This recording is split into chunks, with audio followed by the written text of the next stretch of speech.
কোন কোন খাবার বাচ্চার ব্রেন ভালো করে? এই প্রশ্নের উত্তর খুঁজছেন তো? কিন্তু আপনি কি জানেন ব্রেন ভালো করে এই কথাটার মানে কি? বাচ্চা আইনস্টাইন হয়ে যাবে নাকি মাথাটা বড় হয়ে যাবে? আচ্ছা, আপনি কি এটা মনে করেন যে সাধারণ খাবার দাবারে বাচ্চার ব্রেনের কোনো ইমপ্রুভমেন্টই হয় না, সেই জন্য বাচ্চার মধ্যে ইন্টেলিজেন্সের লেশমাত্র পাচ্ছেন না? নাকি এমন কোনো খাবার দিয়ে দিচ্ছেন যেটাতে ওর ব্রেনের পাওয়ারটা আরও কমে যাচ্ছে? এই সমস্ত কিছুই জানবো আজকের ভিডিওতে। নমস্কার, দ্য বং প্যারেন্টিংয়ে স্বাগত। আজকে আমাদের আলোচনার বিষয় বাচ্চাদের ব্রেনের গ্রোথ অ্যান্ড ডেভেলপমেন্টে সহায়ক কিছু খাবার এবং সেই সংক্রান্ত কিছু ফ্যাক্ট। প্রথমেই বলে রাখি, হিউম্যান ব্রেনের গ্রোথ এবং ডেভেলপমেন্ট এই দুটো কথা শুনে আমাদের একই রকম বলে মনে হয়। একই রকম হলেও এই দুটি কিন্তু একটু আলাদা আলাদা রকমের। যদিও দুটি সম্পর্কযুক্ত, তবুও গ্রোথ বলতে বেসিক্যালি মস্তিষ্ক বা ব্রেনের আকার এবং আয়তন বৃদ্ধির কথা বোঝায়, এবং ডেভেলপমেন্ট হলো ব্রেনের ক্ষমতা, যেক্ষেত্রে থিঙ্কিং বা চিন্তাভাবনা করার ক্ষমতা, ল্যাঙ্গুয়েজ বা ভাষা, analytic ability, problem solving skill, emotional control, এই সমস্ত কিছু ম্যাটার করে যায় বা এই সমস্ত কিছুকে বোঝায়। এছাড়াও একটা কথা মনে রাখবেন যে একটি শিশুর কনসেপশন থেকে শুরু করে, অর্থাৎ শুক্রাণু এবং ডিম্বাণু যুক্ত হয়ে যে জাইগোটটা তৈরি হলো, সেখান থেকে শুরু হয়ে জীবনের প্রথম 1000 দিন অর্থাৎ জন্মের পর প্রথম 2 বছর অবধি ব্রেনের 80% গ্রোথ হয়ে যায়।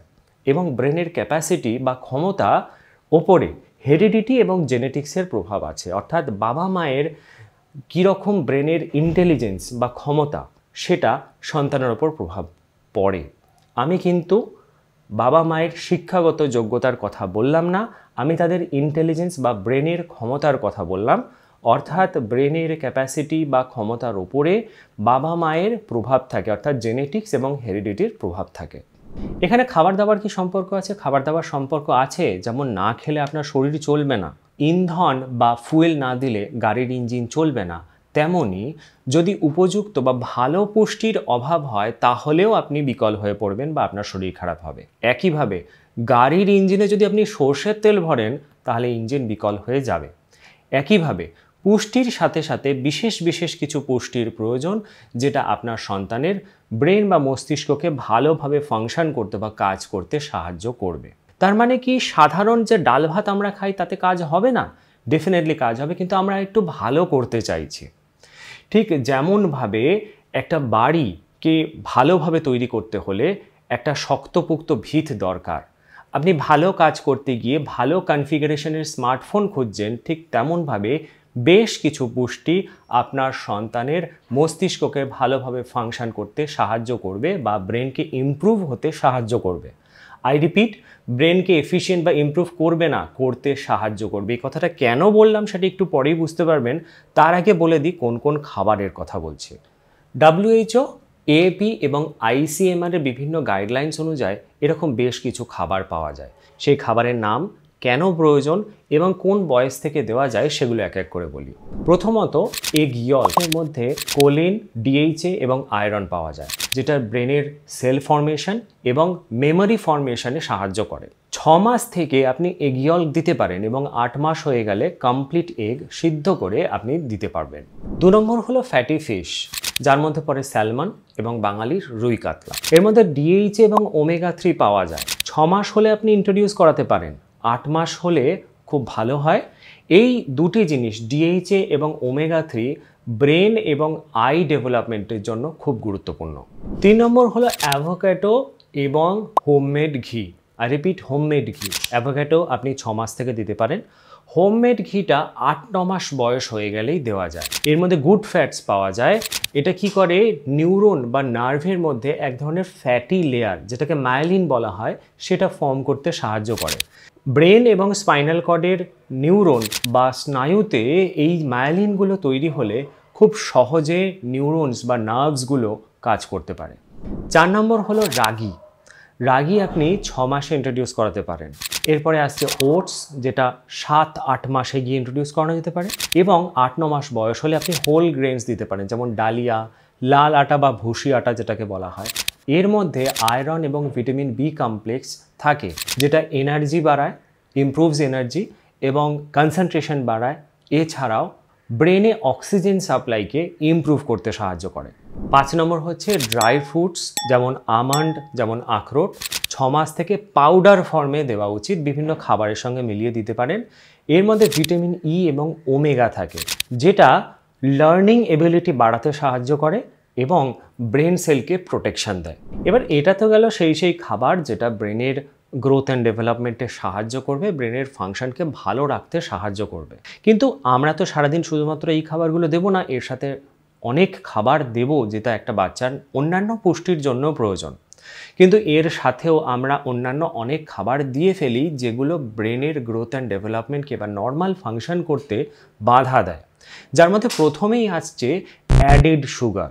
অ্যাডেড সুগার কিসে এফেক্ট করে? প্রথমত ডোপামিন এবং ব্লাড সুগার লেভেলকে অ্যাফেক্ট করে, যার জন্য ফোকাস বা কনসেন্ট্রেশন কমে যায়, ইরিটেশন বেড়ে যায় বাচ্চাদের মধ্যে। 2 নম্বর হলো বেকারি প্রোডাক্ট বা ফ্রাইড প্রোডাক্ট বা বিভিন্ন যে ক্রিম থাকে বিভিন্ন খাবারে সেগুলো। এটা জেনারেলি ডিএইচএকে ব্লক করে দেয়। ডিএইচএকে ব্লক করার কারণে ব্রেন ফাংশনিং বা ব্রেনের যে সিগন্যালিং প্রসেস আছে সেটা ব্যাহত হয়। 3 নম্বর হলো আর্টিফিশিয়াল বা প্রসেসড বেবি স্ন্যাক্স, যার মধ্যে আর্টিফিশিয়াল অ্যাডিটিভ থাকে, যেটা ন্যাচারাল যে অ্যাপিটাইট অর্থাৎ খিদে পাওয়ার যে প্রবণতা সেটাকে কমিয়ে দেয় এবং ন্যাচারাল বা সাধারণভাবে যে লার্নিং বা কোনো কিছু শেখার ইচ্ছে বা ক্ষমতা সেটাকে কমিয়ে দেয়। 4 নম্বর হলো 1 বছরের আগে গরুর দুধ, যেটাতে লো আয়রন থাকে। আয়রনের কম হওয়ার কারণে ব্রেন সঠিকভাবে ফাংশন করতে পারে না, ব্লাড সার্কুলেশন বা ব্রেনে অক্সিজেন ফ্লোয়ের অভাব দেখা যায়। এবং 5 নম্বর হলো 1 বছরের আগে সল্ট। 1 বছরের আগে সল্ট দিলে নিউরন বা নার্ভ বা স্নায়ু এবং কিডনির ওপরে প্রেশার পড়ে, যার ফলে নিউরাল ব্যালেন্স বা নার্ভের যে ব্যালেন্স সেটা ব্যাহত হয়। কিছুক্ষণ আগে আমি এই যে কয়েকটা খাবারের নাম নিলাম, এরা বাচ্চাদের গ্রোথ অ্যান্ড ডেভেলপমেন্ট, ব্রেনের গ্রোথ অ্যান্ড ডেভেলপমেন্টকে বাধা দেয়। আর তার আগে যে খাবারগুলো নিয়ে আলোচনা করলাম সেগুলো বাচ্চাদের ব্রেনের গ্রোথ অ্যান্ড ডেভেলপমেন্ট হতে বা ব্রেনকে অ্যাক্টিভ করতে, আরও ভালোভাবে ফাংশন করতে সাহায্য করে। কিছুক্ষণ আগে এই প্রশ্নটাই তো করেছিলাম যে, বা এই কথাটাই বলেছিলাম যে সাহায্য কেন করছে, কেন ব্রেনের ইমপ্রুভমেন্ট করিয়ে দিচ্ছে না, সেটা একটু পরে বলবো। এবার সেটাই বলি। তরোয়াল, ছুরি, কাঁচি সেটা যেমনই লোহায় তৈরি হোক না কেন, সেটাকে ধার না দিলে ধার পড়ে যাবে এবং জং ধরে যাবে, সেটা দিয়ে ভালো কাজ হবে না। একইভাবে পুষ্টিকর খাদ্য উপাদান আমাদের বাচ্চাদের রেগুলার ডায়েটে রাখতে রাখতে আমাদের কয়েকটা বিষয়, বিশেষ করে 3টে বিষয় আমাদের কনফার্ম করতে হবে। প্রথমত, টকিং, রিডিং অ্যান্ড প্লেইং। বাচ্চাদের সঙ্গে অনবরত কথা বলা, চোখে চোখ রেখে হেসে কথা বলাটা খুব ইম্পর্টেন্ট। তাদের সঙ্গে বই পড়া এবং গল্প করা। একটা 6-8 মাসের বাচ্চাকে আমি যদি গল্প বই পড়ে শোনাই, রবীন্দ্রনাথ বা শরৎচন্দ্র পড়ে শোনাই, সে এটা কিছু বুঝবে না, কিন্তু তাকে তার বয়স অনুযায়ী একটা বই পড়ে শোনাতে হবে। কার্ড বুকস বা বোর্ড বুকস বা কালারফুল গল্পের বই, কালারফুল বুকস, এগুলো নিয়ে সামনে বসে যদি গল্প পড়ে শোনাই, তাহলে তার ব্রেনের ডেভেলপমেন্টটা ভালো হবে। এর সঙ্গে তাদের বয়স উপযোগীভাবে বা বয়স অনুযায়ী তাদের সঙ্গে খেলা করতে হবে, তাহলে কিন্তু ব্রেনের ডেভেলপমেন্ট হবে। 2 নম্বর জিনিস হচ্ছে রেসপন্সিভ প্যারেন্টিং, অর্থাৎ যেখানে তাদের রেসপন্স প্রয়োজন, তারা যেখানে আপনার কাছ থেকে রেসপন্স চাইছে, আপনার অ্যাটেনশন চাইছে, সেই জায়গাটাতে অ্যাটেনশন দেওয়াটা খুব দরকার। হতে পারে বয়স এবং ভাব প্রকাশের ক্ষমতার অভাবে সে হয়তো সঠিকটা বলে উঠতে পারছে না, কিন্তু আপনাকে সেই জায়গাটাতে বুঝে রেসপন্স দিতে হবে, অর্থাৎ রেসপন্সিভ প্যারেন্টিংটা করতে হবে। তবে গিয়ে তাদের ব্রেন ডেভেলপমেন্ট বা ব্রেন ফাংশন ভালো হবে। আর এর সাথে 3 নম্বর খুব গুরুত্বপূর্ণ বিষয়, সেটা হচ্ছে ঘুম। অর্থাৎ বয়স উপযোগীভাবে তার রেস্ট এবং কমপ্লিট স্লিপের খুব দরকার, যেটা ব্রেন ডেভেলপ করতে, ব্রেনকে রেস্ট নিতে এবং ব্রেনকে রিকভার করতে খুব হেল্প করে। তবেই গিয়েই বাচ্চার ব্রেনের গ্রোথ অ্যান্ড ডেভেলপমেন্ট ভালো হবে। আশা করব ভিডিওটা আপনার ভালো লেগেছে এবং ভিডিওটা কাজের মনে হবে। ভিডিওটা ভালো লাগলে একটা লাইক করে দেবেন, চ্যানেলটাকে সাবস্ক্রাইব করে বেল আইকনে প্রেস করে অল নোটিফিকেশনে ক্লিক করে দেবেন, তাহলে আমাদের নেক্সট আপডেটগুলো আপনাদের কাছে আসতে থাকবে। এবং ভিডিওটাকে শেয়ার করে নতুন বাবা মায়েদের কাছে পৌঁছে দেবেন, যাতে তাদেরও কাজে লাগতে পারে।